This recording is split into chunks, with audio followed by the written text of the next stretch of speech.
Okay, we're going to just continue our tour of the Forex heat map dashboard here. And let's go back up to the top. So we left off on the last video looking at the Forex heat map dashboard. And remember, these status notes here, we'll cover that again real quick. If version 2 goes out, which is the top heat map here, Forex heat map version 2, we'll put a note in here that says, hey, Forex heat map version 2 is out today, but you can still watch version 3. So we have 2 heat maps here, and one of them will be on all the time, and generally speaking, both of them have like 99% uptime. But if for some reason, one of them has a technical problem, we'll come in here and we'll put notes in here with date and time and say, hey, version 3 is down for today, but we're working with our providers to get everything back running again.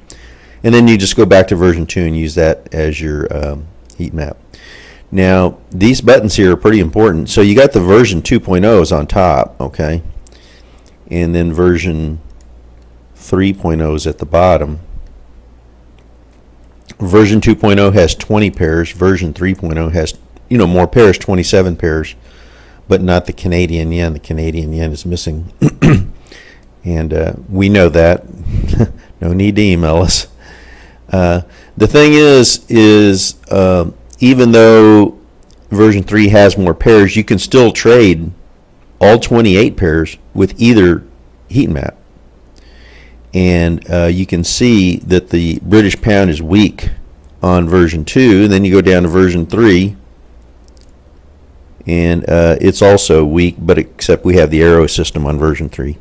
So here's what I'm going to say. If one of the heat maps goes out, you can still trade 28 pairs, because if the pound is weak and you can find some strength, like there's some minor strength on the New Zealand dollar, you go straight over the pound New Zealand, and this pair has done nothing but go down on some, what I call some fairly weak signals. It just keeps dropping and dropping. And that's the pound New Zealand, it's hundreds of pips. Now, I'm not here to try to show you how the Forex heat map works. I'm just trying to give you a tour of the website.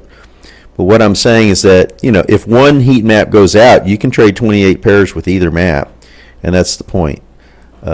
Now, the other thing I want you to look at is these navigation buttons. You can go from the top of version 2 right down.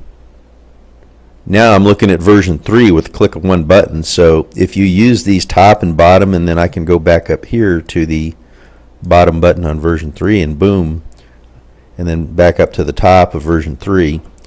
So these navigation buttons are very important. You can scan the market in 15 seconds. And so